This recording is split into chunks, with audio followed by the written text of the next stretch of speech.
Welcome to Profit Led, a podcast by and for bootstrapped founders brave or crazy enough to grow a business to profitability with very few resources. Profit Led is brought to you by eWebinar, the leading automated webinar platform built to save you from doing the same webinar over and over again, from sales demos to customer onboarding to training. This season, Profit Led's host Melissa Kwan, who is also co-founder and CEO of eWebinar, will walk you step by step through the company's journey to $1 million. Melissa is a 3-time bootstrapper who has spent 13 years building startups. Together with co-host and eWebinar COO Todd Parmley, they will dive into one major topic per episode, sharing war stories, mistakes, and lessons learned as they grew the company to $1 million in annual recurring revenue 36 months after product launch. So buckle up, fellow bootstrappers. It's gonna be one heck of a ride. Welcome to Profit Led Season 2, our Journey to $1 Million, episode 26. This is our second last episode. My name is Melissa Kwan. I'm the co-founder and CEO of eWebinar and your host. And I'm here with my co-host, Todd Parmley, eWebinar's COO. Hey, Todd, how's it going? I'm good. I think 26 episodes is how many episodes a sitcom has to have, like in a season, or it used to be. It probably is not the same anymore now that everything streams, but yeah, it used to be 26. So we can franchise now, is what I'm saying. I mean, it seems like forever. We've been recording this for a year. That's true. Yeah. So Happy New Year. This is our first recording in 2025. How did you spend your New Year's? Well, we had friends over and we made a French banquet. We had beef bourguignon, pot de crème. Yeah, it was delicious. It was mellow. There were like 10 of us here. And yeah, we had a great time. Very mellow. What'd you do? Well, we were in Thailand, as we always spend like a month or two in Thailand during the winter. And actually, we were supposed to go somewhere else for New Year's Eve. And in the end, we were just so tired and we couldn't leave Thailand, also because it was just amazing. And we ended up going to an island called Koh Phangan for Christmas and New Year, had a nice little group there. And for anyone who's been there, it's like a very, very tiny island with like a few roads and everyone motorbikes. I don't motorbike.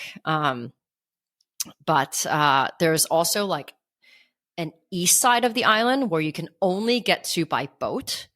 And that part has like almost no vehicles. Like you can get there by boat or you can off-road for an hour. Yeah, which we did when it was raining. But we discovered this east side of Koh Phangan, which is like a magical part of the world. And so we went there and we just didn't leave for a week and just chilled. And there were like small parties here and there. But it's just an incredible place. So I would highly recommend that. Actually, when we were leaving, so I have a funny story. So there was a New Year's Eve party there. And my friend met this guy who's like, in his 50s or maybe 60s. I don't know. He's like a big partier. And he was like, oh yeah, I've been doing this, New Year's in Koh Phangan for 25 years. This is the schedule for over the next few days. And my friend was telling me the story and he was like, it's kind of sad to be like spending 25 years in the same place. Like that's not a flex, right? So we laughed about that. And then when we were leaving the island, we already booked a week New Year's for next year. Yeah. So I was like, I think this is where it starts. So in the last episode, we talked about what lifestyle business means to us and how what we're building at eWebinar brings everyone on our team closer to that. And today, we're going to talk about the 9 most important PLG lessons learned, so product-led growth lessons learned, which is a topic that's based on a viral LinkedIn post that I had, which I'll share in the show notes. The thing is, when we started eWebinar, we had no idea it was going to be product-led. Like I've always been a sales-led founder, and my first 2 startups were enterprise SaaS. And that word PLG, product-led, didn't even exist in my vocabulary until I ran out of ways to get leads about 9 months into eWebinar, which we talked about in the earlier episodes. And I had to ask other founders for help and Google how other companies were growing. And that's how I learned about product-led growth. And I guess you were also like not in that world, like not in the product-led world. And in many ways, you were also in sales-led companies and startups. So it's crazy now to think back in 2019, how we started a PLG company without knowing anything about PLG, and then just kind of like nudged it along for, 36 months anyway, to get to $1 million. The product-led growth as a strategy for growing a company was entirely new to me. Some of the concepts around using the product itself as your the source of your marketing, like that, what the product is, how the benefits it serves, that felt very familiar to me. But the idea of using it as a product growth, as a company growth strategy was entirely new to me. Yeah. So I know that we kind of like brute forced our way through, which I think that's why we had so many important lessons that we learned along the way. Yeah. So let's just dive. And there's 9 of these. It's just a list. So let's just go through them and then maybe talk through them, like we've done in the past. So number 1, is even if your company is product led, and I think a company can really be only product led if they're at a certain price point. So just a reminder that our product price point at the beginning started at $49, but now it's $99. So it's still a fairly low price point. Anything, I would say $10K or higher a year would naturally be sales led, because someone, a customer or prospect wants to talk to a real person. But even if your price point is low, I think founder led sales is still the only way to get a brand new company off the ground, right? Because breaking into a new market with a new product as a new company, no credibility, is really a job that only founders can do. And only founders can convince people to give them a chance just through like enthusiasm and excitement. So even looking back, like even though like product led is how we ended up growing, like when founder led sales ran out, I don't think we would have been able to get this off the ground if I didn't speak to like our first 100 customers. No, there's no way. And also it helped that while the company had no credibility yet, right? You did, having had, worked on a startup that was acquired, that was a beloved product by those who used it. And so, I think that for us, I mean, I think what you're saying is true, period, right? You have to just pound the pavement until you can make your first sales as a founder. But I mean, it was a very obvious source of new customers for us, because you had, let me use a very old term, you had your Rolodex, which I don't even know if people know what a Rolodex is anymore. Yeah, I actually never used one in my lifetime, but I think my parents I never did either, but that was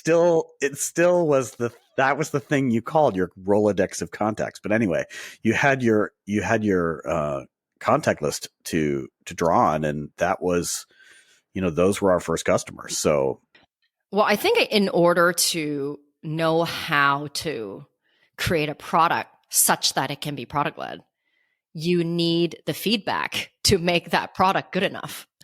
And in the beginning, like not only does a founder have to do that, because it's really the founder's vision and the founder's product, but there's no one else on the team, right? Especially if you're bootstrapped. So like who else would be doing this?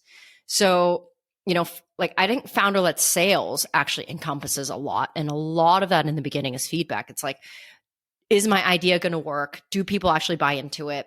Are they using it for this use case? What's wrong with it, right? What are the assumptions that we made about the product that we need to change such that the product can sell itself? Yeah, for sure. Yeah. And I think that's important to point out, that that's a part of founder-led sales, is that it's not only like acquiring new customers, but it's being in relationship with that new customer so you understand what they need and can build the product accordingly. I think that those things are synonymous. And I agree with you that the founder has to do that. They cannot outsource that shit. They have to be firsthand. I mean, I think it would be magical if you had a product that was so good already to begin with that everyone can just hide behind the internet and just like watch the sales come. I wish that were the case, but I really don't know another company that actually have been able to achieve that. So the second one is what other people say about you will always trump what you say about you, right? So there are even studies that prove that people are less likely to buy from a company they see in an ad. And like case studies and reviews, testimonials, that is the new advertisement, right? Review sites or, whatnot, right? So, I remember in the beginning, I was always begging customers to record testimonials and then submit reviews. And then I would actually get on a call with them to get feedback about the product. But then I would ask them kind of in a way such that they become testimonials. And then I would ask them afterwards if I could cut it up or like make that interview into a case study. So I would like do these sneaky things like that. Yeah. For those of you who are listening right now, like that's a very sneaky and a very great strategy. I mean, everybody wants to have like a hand in the product, right? So they want to give you feedback. But if you're like, hey, can you get on the phone with me and tell me how great I am? Most likely not going to respond. Yes. So that's like the carrot to get them to show up, right? Like, but people loved our product, but people are lazy. They don't want to have to think about writing a review. So like, it's a combination of, yes, getting them involved in a way that, that they want to be, right? They want to give feedback. They want to be a part of that process, but then making it like so easy for them that you basically say, this is what you said. Can I put this up as a review? And that's to me, that's the magic of that strategy. Yeah. And the thing is this also is part of the feedback process, the feedback loop. But all these, and why this matters, right? Why this ties into PLG. Because I think when a lot of people think about product-led, they only think about the product itself, like the software itself. But I really also tie like marketing-led, customer-led into the whole product-led movement. Because your product is also your website. That's the first thing that people see. That is your storefront that communicates the product. And then people choose to sign up based on what is on your website. And those reviews and those case studies and those testimonials really matter a lot for people to understand your product so that they can come in and use the product. So then they could either refer to their friends or, do something such that someone else will sign up. Yeah, it's sort of like with PLG, it's like this magic thing that happens where once they're in your product, they can experience the value of it quickly and they're just going to sign up and tell all their friends. They have to get over the barrier of signing up, right? So it is important to think of your website for sure as it's part of your product. It's the part of the whole customer acquisition kind of cycle. Yeah, and all those reviews and testimonials that we get from customers, those are evergreen, right? We're still using them and we've improved our database of them so that they're all tagged, they're more searchable. But, we are still using things from that, from like 4 years ago, I think, like some of our first testimonials, because they still apply. Yeah, and actually a little plug for organizing them like that and making them searchable and categorizing them. It becomes a very powerful tool when you're writing content later, because you can say, I want to offer social proof of what I'm saying is true, right? I'm going to tell you that our customers tell us that attendance doubles when they use our product, right? Well, I can actually back that up with several testimonials besides data to say that it's true, which I think is actually more convincing than data. Personally, that is data. It's qualitative, right? And we even, like, if somebody submits a Capterra review or like writes something to us in a support inbox, like we will take some of those quotes and save them and then tag them for use later, whether it's like related to a chat feature or it's talking about, some analytics. Like we always save everything that is worth saving, and so that we might use it later. So number 3 is something I had to learn over and over, which is you can't hire someone to take away your pain, right? So in the first 2 years, we tried numerous companies, like around 6 or 7 marketing companies that didn't work out, like digital marketing companies that didn't work out. And we didn't know marketing ourselves, so we couldn't define what success looked like. And we talked about this in an earlier episode as well. So in the end, because every single marketing company couldn't really deliver exactly what we wanted, but also because we didn't know what we wanted. We decided to learn it, like digital marketing, content, SEO, own it ourselves and own that strategy. So from that, we learned that you need a basic idea of how something works before hiring for the role. And like, again, why this is related to PLG is that PLG is not isolated to the product itself.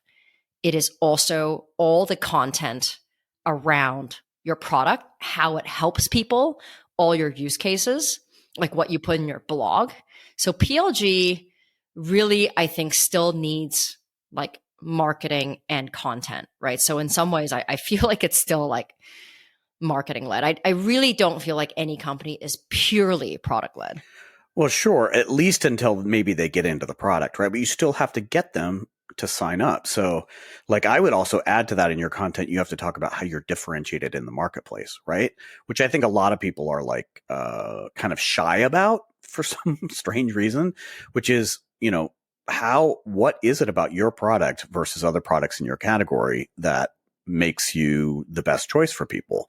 And I think that's one of the most so there's one thing I want to add here, which is that one of the kind of, I don't know, conventional thought process around digital marketing is that kind of like eyeballs are enough, right?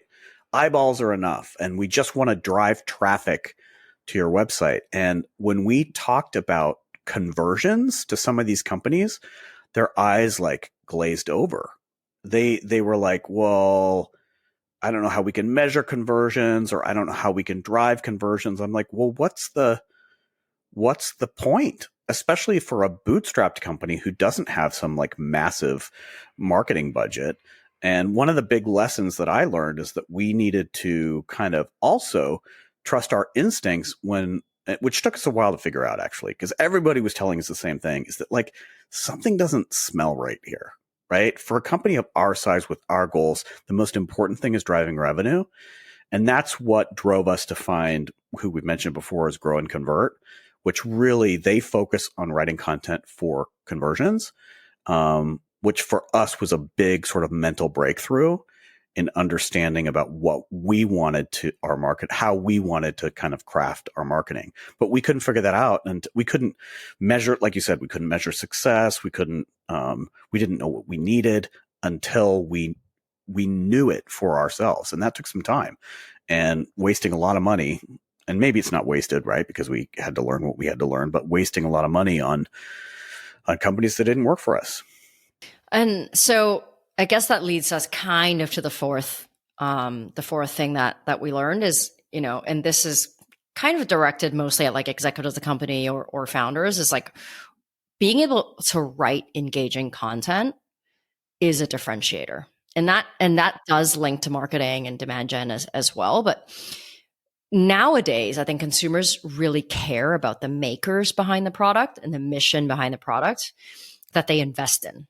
Right. I think we've already gone there for a lot of, you know, consumer products or even restaurants, right? People are going to farm to table. They want to know where their food is coming from.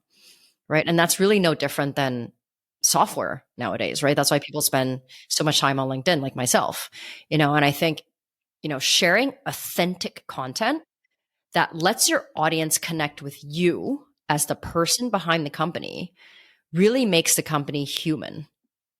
Right. And it's really a competitive advantage, but it needs to come from you, like whoever's writing. I know there's a lot of people that offer like ghostwriting services and things like that. And, you know, I was kind of tempted in the beginning before I actually wrote anything, because it seemed like something I could just get off my plate. But in the end, like people want to hear from you. Right. And when I write on LinkedIn, a lot of people reach out to me and say, hey, I really connect with this. Or when a new customer signs up, they add me on LinkedIn and they send me a message and I respond. Right. So it feels like, hey, if there's a problem, I can come to this person. Yeah. And even though it's a small startup, I know someone's going to take care of me. And I would add to that, as an extension of what you said, is that like you're the person who experienced the problem that drove you to conceive of this product. So you understand why it's better. You have a very direct, intimate knowledge of what drove you to build this product. So anyone who's experiencing the same problem will be like, oh my God, that's my problem. And that, like, you know, when I think of what the opposite of engaging content is fluff content. And like so much of content out there is fluff content. And the only way to not write fluff content is to write engaging, authentic content, speaking from a place of authority about whatever problem you're trying to solve. And who better to do that than the founder? Yeah. So number 5, which I also knew from my last company and the one before that, but I think nowadays is more, it's more prevalent, is consumer expectations are completely out of whack, right? And why this matters is because having a product-led movement also means that you have to understand how your customers are using you, where you can entice them, or where they can recommend your products, you know, things like that, right? How do you get them into the product so that they'll use it to, you know, experience first value, like all those things. But we've reached a point like in society where someone will ask for a refund because, you know, the color of a button is different. Or, you know, it doesn't do exactly what they want it to do, but there's no other product on the market that does that. Right? Or like it doesn't, or you connect with Zapier, but not their specific, very niche CRM, so they can't use it. Right. And so I think every company, including ourselves, wants to be customer centric, but it has to be within reason. Otherwise, you get pulled in so many different directions. Right? We can get one piece of feedback one day and get the complete opposite feedback the next day. And if we listen to everything, then I guess we're going to be nothing for anybody. Yeah. Product-led growth means listening to the feedback of your customers, right, to make a better product. But you can't, if you listen to everybody, you're going to make a terrible product. You're going to make a terrible product. You're going to end up with a Frankenstein. So, you know, the other thing is that expectations around technology now are that it's perfect and just always works. But that's Yes. because, you know, we're all competing against these multi-billion-dollar companies where their product, you know, always works. So, I mean, does it though? Because I think the bigger the company, the more forgiving people are. And I actually think smaller companies, medium-sized companies make more intentional software. And when big companies go down, somebody will just be like, oh, well, you know, they're a big company. So if it goes down, then it's probably really bad. I remember like listening to this podcast where one of our competitors actually said that they're like a live webinar company, not like a direct competitor, but something about like they were like out for a few hours and the founder was getting like death threats. Like if Amazon goes out for a few hours, everyone's like, oh yeah, Amazon's just out. We'll just wait for it to come back on. right. Yeah, maybe it's because there's nowhere to direct your rage. Like they do really, like big companies, like how do you even reach them, you know? But with a small company, oof. I know. And that brings me to a point that's completely unrelated, which is like, people don't sign up because we don't have phone support. And none of the big companies that we use every day, like Facebook and Instagram, I mean, same company, but you get my point, has phone support either. Like I have an email sitting right now in my inbox, which has one of the reasons why they don't sign up is because we don't have phone support. If I let them call me, they're going to ask me how to fix some other thing that's unrelated because I'm on the phone, which is actually what happened in my last company. I had phone support for like 2 weeks. I listed my own cell phone number on our website and people were like calling and like asking, like they would ask the question they wanted to ask, but they'd be like, oh, now that you're on the phone, do you know how to fix this thing on Facebook? So I think like knowing how to choose, like knowing how to differentiate good feedback from just feedback that you're never going to implement is definitely a learned skill. But at the end of the day, you just have to be like very true to what you want to be, right? In the end, like we want to be the best interactive video automated webinar company out there. We are not trying to be a fake live webinar. We're not trying to mimic a live webinar. We're not trying to be live webinars. Yeah, we're not trying to even compete with live webinars. We're a different thing. I mean, every week somebody's like, well, I want to only have one software. So if you have live, then I'll just sign up for you. I'm like, well, I realize that, but it's a totally different business. Yeah. It's hard for people to grasp that. We know that. That's one of our big challenges, right? But they're two completely different beasts. Hey, I'd like to take a second here to talk about my own company, eWebinar, and our mission to rescue people from what I call webinar hell, to give them back their time and save them literally hundreds of hours every month through webinar automation. If your sales team is tired of doing the same demo over and over for unqualified leads or worse, prospects who don't even show up, an on-demand demo powered by eWebinar can help them get their time back so they can close more deals. If you're doing customer onboarding and training on repeat, eWebinar can help you automate those so you never have to do them live again. Customer success teams are using eWebinar to run hundreds of sessions every single month without a live host. Why don't you give our product a try and see for yourself? Visit ewebinar.com to join our own on-demand demo or to sign up for a free trial. All right, now that I've gotten that on my system, let's get back to the episode. So the sixth thing, which is a particularly painful thing that we have an episode about, is affiliates is not a go-to-market strategy. So we spent, again, $130,000 experimenting with affiliates and then attributed less than $500 a month in revenue. And so that's episode 16, where we dive into all the details. So what we learned from that is your product needs to be mature enough such that selling it is not hard. Like somebody has to look at it and be like, oh, I'm going to buy this because it needs to be in my stack. So affiliates can accelerate you, but they can't test the market for you. It's a growth strategy, not a go-to-market strategy. We were definitely way too early for that. So like we had all those things like, you sign up and then you get like, on the homepage, you'll get a notification to sign up as an affiliate. And then we just expected that if we gave you, 10 or 20%, that you would like refer to your friends because it's such a great product. Yeah, none of that happened.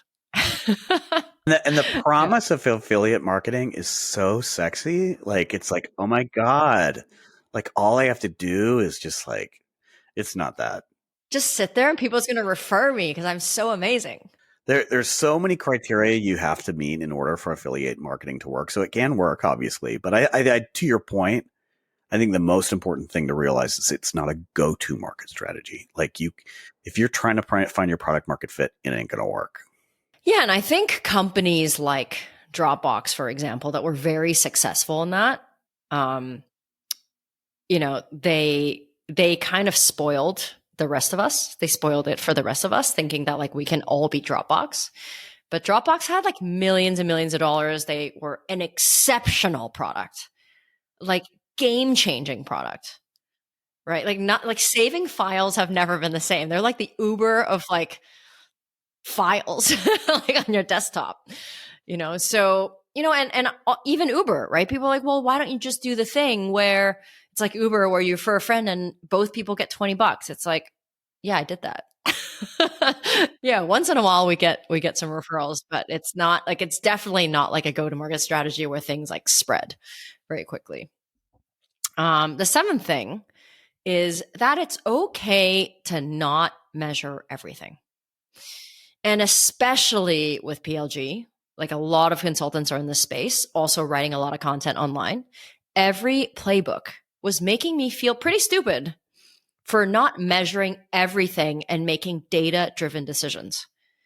But we didn't have, and we still, I feel like, don't have enough users and customers to make very well-informed data-driven decisions. And we're talking like leading up to 1 million right now. Yeah. I mean, I feel very strongly about this. Like, qualitative data is infinitely more valuable than quantitative data when you're at the beginning. Infinitely more. Especially it's so easy to tell what you need to do next if you listen in customer support and also talk to your best customers. Like, those two things alone give you more than enough data, although it's qualitative, to make the right decisions. Yeah. I mean, by listening only to the voice of our customers, we grew 200% in our second year.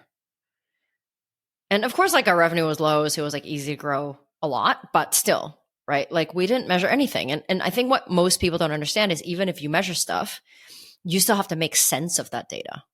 And that's the part that's hard. And by the way, the only way you can make sense of the data is if you combine it with qualitative data, right? Because qualitative data will tip you off. And then basically, to me, it's like the other way around. It's like the quantitative data either confirms or, what's the word I'm looking for? Rejects, not the right word, but your theory disproves your theory. Yeah. And besides, you don't have enough data anyway. If you're just starting out, like you're going to make stupid decisions based on based on just a too small of a data set. So yeah, also like, especially in the beginning, you're fighting for resources like within your own team, and integrating something like that and deciphering something like that requires work. Like I think a lot of these platforms, like, oh, we're plug and play. Like it's never plug and play. No, because even if it is plug and play, you then have to really spend time with the data, and you have to spend time figuring out what exactly you want to measure. Like it takes a lot of time and attention, even with a great, easy to implement, product metrics platform, to understand like how will this inform our roadmap. Yeah. And I think there is definitely a time where you do need to start measuring some stuff. But it's never like, I think when you hear a consultant say, oh, like just test this, you should test everything, test your pricing page, test your pricing, test your subscriptions. That's really, really hard to do. Like all of that is dev work.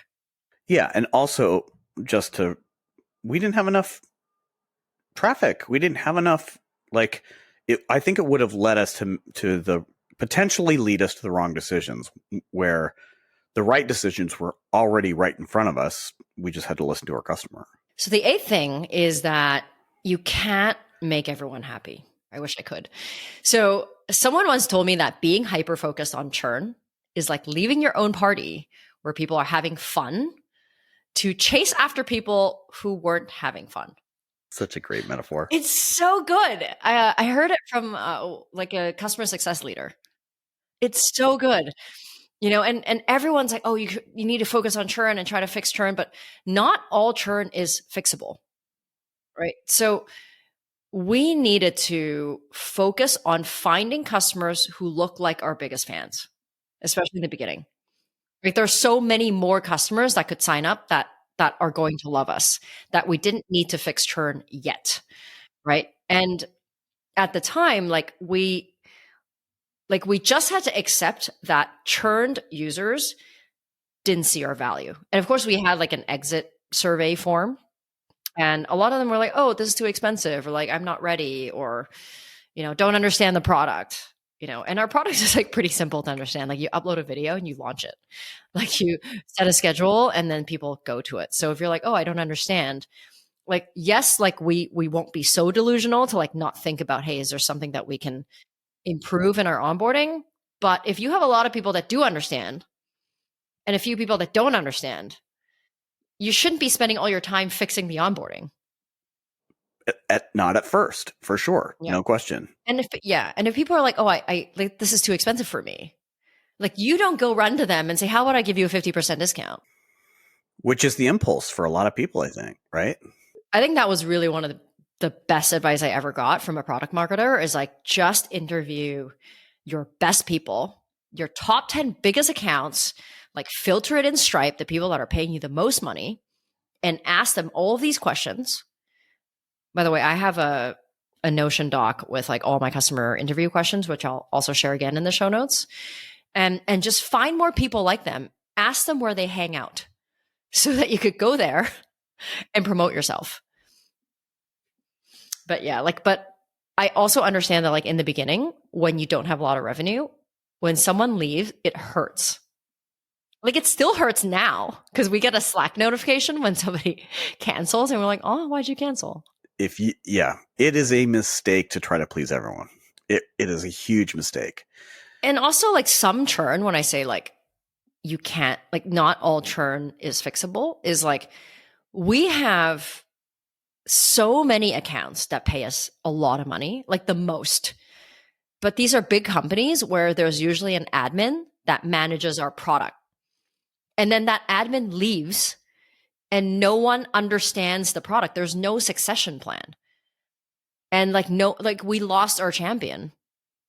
And so they cancel because no one's using it anymore, or like the content's outdated, or like they just don't even know what this is. Or there has been cases where somebody pays us a lot for 1 year because we were used for a specific launch plan, like inside their company. And there was no way that we could have changed that decision, unfortunately. Yeah. Yeah. I mean, it's one thing we've learned about our product at bigger companies is that we need a champion, and that puts us at risk, like you said, in some cases, but it's just the reality. And there's no amount of chasing that's going to fix that. And also because we are a low price point company, like we are a product led company. So if you are selling a Salesforce, right? Like someone is paying 200 grand a year for your product. Naturally, there are going to be multiple champions, multiple successors. They really want this. Everything is tied in. But if you're paying like $200-$300 for a product and no one's using it, the impact of killing that is actually not that big. But that's the business we want to be in, right? That's the lifestyle business we want to be in, right? A good lifestyle for us means not having live calls, not having conferences, not having in-person, customer success, like not having CS managers. So we chose this life, but it comes with some downsides, which is you don't have CS. Yeah. I mean, you don't have CS managers, so you don't really train the new successor, but for a few $100s, like it's not really worth it. And that leads us to our last and ninth point, which is related. Self-service SaaS is the pinnacle of happiness, at least for us. Yeah. And for me specifically, before eWebinar, I spent 10 years selling enterprise, like going to conferences, sitting at booths. I was miserable. So this time around, my third company, I wanted to build a product that could be sold 100% through the internet. So that meant no calls, no in person, and like it doesn't matter who the company is, how big they are. Like I'm not going to take a sales call or a support call. So it's really life-changing now, having experienced this right now, to run a business where people just sign up, convert, and pay monthly without ever having a phone conversation or a Zoom conversation. And revenue, because the amount is so small, like for each customer, revenue takes longer to build. But waking up and having no calls on my calendar is incredible. Yeah. I mean, for me, it means being able to you inherently have boundaries set with your customers. So it doesn't mean you don't listen to them, but you're not at their beck and call in a way that, again, it's a matter of resources. So, if we wanted to like get funding, and I mean, I don't even know, but like if we wanted to somehow like beef up our whole internal infrastructure so we could do these calls, it comes at such a high cost for us in terms of how we want to live our lives that it's not even an option. Yeah. I mean, my founder friends or even people on LinkedIn are like, you don't do calls? Like, how do you make sales? But none of these companies that sell at our price point does sales calls. Like you don't see MailChimp like picking up the phone, right? You don't see Calendly picking up the phone. Like they're just not going to do that. It doesn't make any sense. I don't think it makes sense unless you're selling like, I don't know, like minimum maybe $1,000 a month. Yeah. Well, and besides, it's the ethos of our product. You know what I mean? It's like you can sell something on demand, without having to talk to someone in person. It can be pre-recorded. It could be automated, the same process, and still be effective. Yeah. So I guess why this point matters is that all these lessons that we talked about are quite painful to learn, and having to figure things out it just takes a long time. And piecing together little bits of revenue while you have to support a team is really, really difficult. And as your product grows, as users grow, your team also has to grow. But if you get there, you will be in like startup nirvana. So just keep pushing. And that's why this point is important, is like, it really does pay off. And this, like the life that we're living right now, like it just seems so far, when we first started, right? Like, and because like there's always a cost, right? Like I remember when we first started, I was like, oh, if only we had 40K a month, everything will be fine. Right. And then when we got there, I was like, oh man, like we had to hire all these other people. So now if only we had 60K, then everything will be fine. Right. Like it's kind of like a moving target. Yeah. And then it wasn't. And then eventually you make enough concessions and your product grows enough, and that your team is happy enough and that you feel secure enough that the business actually supports you. And you're like, oh, thank God I didn't give up. Right. Thank God I didn't switch from product led to sales led. Because that would mean a bigger team, actually. That would mean a bigger team, more support, maybe higher price points, but you're actually spending a lot more. Yeah, for sure. I mean, I think this is a good place to wrap up. We talked about a lot today, right? Everything from starting with founder-led sales to writing engaging content as a differentiator to self-service SaaS as the pinnacle of happiness. So from everything we've talked about today, what's your hot take? My hot take goes back to what we talked about in the beginning, which is you don't need to be an expert to build a product-led startup. Like you don't need to have everything figured out. I mean, we figured it out as we went along, mostly because we didn't realize that we had to be product-led. But I think that was kind of a saving grace, because if I knew what I was in for, I might have let it stop me or at least slow me down in starting this company. So I do think that a lot of times like founders need to have this naivety to just like, this delusion to just like push forward, because you're like, oh, this could be easy. Like what I was thinking was like, oh, our product's cheap, everyone will just buy it. Yeah, never underestimate the power of a little bit of delusion. I mean, I really do believe that. You've got to believe that you could just do it, right? Yeah, I mean, I think there's so much resource on the internet, and also the market, and just the market and also consumer expectations are just changing so fast that you're never going to be at a point where you know everything. You're still going to have to test things and try things, and some things will work for you, but not for me. That's just part of building a startup, is like trying a bunch of things that don't work, but it just kind of moves along anyway. Yeah. Yeah. I mean, my sort of hot take is just a slightly different, angle on what you're saying, which is that you need to trust yourself to just solve things as they come up, to have the presence of mind to figure out what's working, what's not working, and to find the resources you need to figure out your blind spots. Like whatever it is, you just have to trust yourself that you can handle things as they come up. And that, that also, I guess, requires a little bit of delusion but it also, to me, I mean, I think that's what life is anyway. I mean, we're all just figuring it out as we go along. At least you can sort of be honest about it. Yeah. I mean, if you have customers that love your product, if you have raving fans and you have a real business, then you can figure it out. There's a way. Yeah. And don't be afraid to ask questions. Like, I'm always amazed at how people are so afraid to ask questions. I don't know what it is, like fear of being seen as like a dum-dum. But it's like, if there's one thing that I've learned, is that if you don't know something, just ask, or go look for an answer. Like I'm just always baffled by that, especially in the age of Google. I'm like, come on. What do we do before Google? I'm constantly Googling stuff. I think I Google like 30 times a day. Like everything I Google. I had a friend who wrote a play, and the first line of the play was, "Do you remember remembering?" Because it's like we used to have to remember things, right? Now we don't anymore. If you've been enjoying this podcast, I've got a small favor to ask. The only way Profit Led grows is by word of mouth. So if you'll do us a favor and hit the subscribe or follow button wherever you're listening or watching this podcast right now, it'd mean the world to us and help us continue to spend time making these episodes for you. Ping me on LinkedIn if there are particular topics you want us to get into this season.